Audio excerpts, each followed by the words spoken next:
Assalamualaikum warahmatullahi wabarakatuh. Alhamdulillahirabbil alamin. Allahumma shalli ala sayyidina Muhammadin wa ala alihi wa sahbihi ajmain, amma ba'd.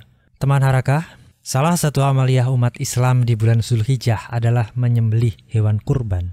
Adapun waktu pelaksanaan penyembelihan hewan kurban ialah sehabis sholat Idul Adha pada tanggal 10 Zulhijjah hingga 3 hari ke depannya, yakni tanggal 11, 12, dan 13 Zulhijjah atau yang biasa disebut sebagai hari tasyrik.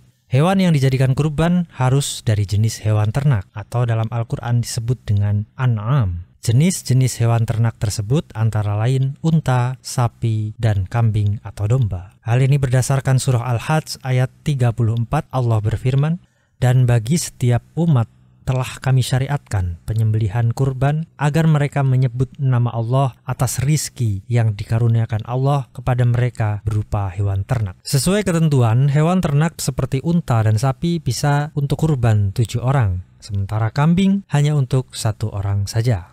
Setiap umat Islam yang memiliki kelapangan harta pada bulan Zulhijjah sangat dianjurkan untuk menyembelih hewan kurban.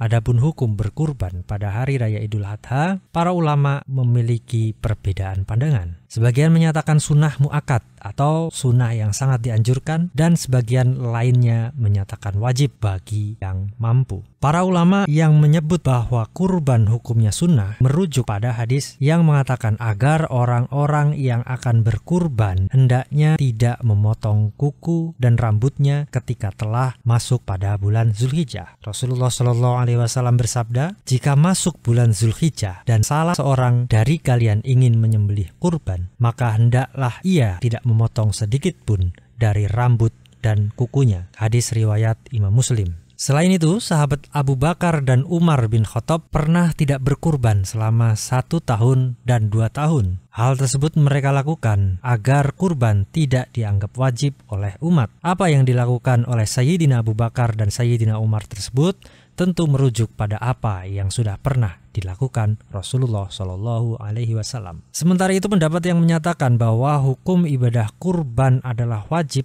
datang dari kalangan ulama mazhab Hanafi. Quran surah Al-Kautsar ayat 2 menjadi dalil acuannya. A'udzubillahi minasyaitonirrajim. Fasholli lirabbika wanhar.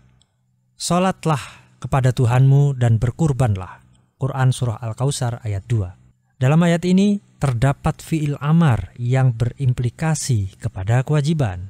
Selain itu, dalam hadis lain Rasulullah SAW juga pernah bersabda, "Barang siapa mendapat kelapangan tetapi tidak berkurban, maka janganlah dia mendekati tempat sholat kami atau masjid." Hadis riwayat Ahmad dan Ibnu Majah.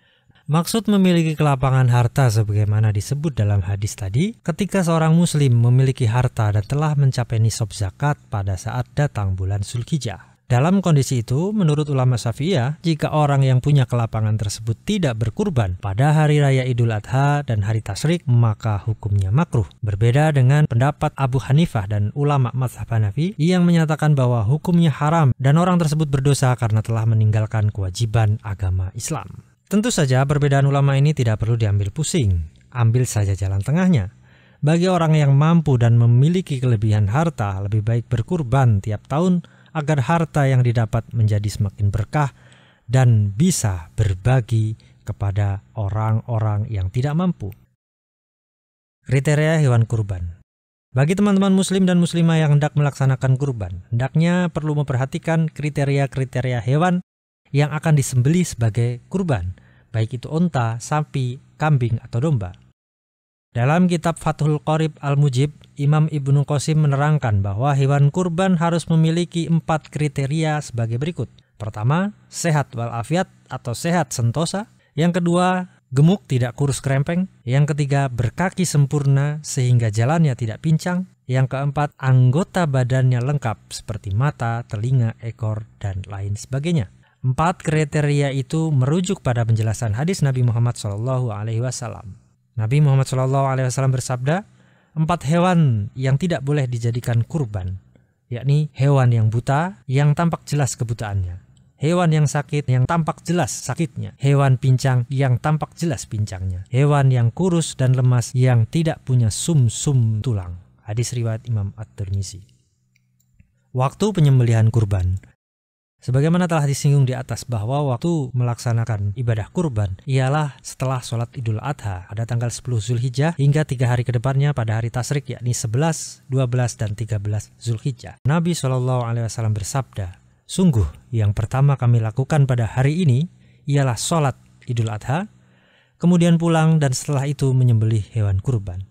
Siapa yang melakukan hal demikian, maka dia telah memperoleh sunnah kami. Tetapi siapa yang menyembelih sebelum itu, maka penyembelihannya itu sebatas menyembelih untuk keluarganya sendiri dan tidak dianggap ibadah kurban." Dalam redaksi lain, barang siapa menyembelih kurban sebelum sholat hari raya Idul Adha, maka sesungguhnya ia menyembelih untuk dirinya sendiri, dan barang siapa menyembelih kurban sesudah sholat hari raya Idul Adha, sesungguhnya ia telah menyempurnakan ibadahnya yang sesuai dengan aturan Islam. Hadis riwayat Imam Bukhari. Dalam hadis lain juga Rasulullah SAW bersabda, dari Anas berkata bahwa Nabi SAW telah bersabda, pada hari raya kurban, siapa yang menyembelih kurban sebelum sholat, maka hendaknya ia mengulanginya lagi. Hadis riwayat Imam Bukhari dan Muslim.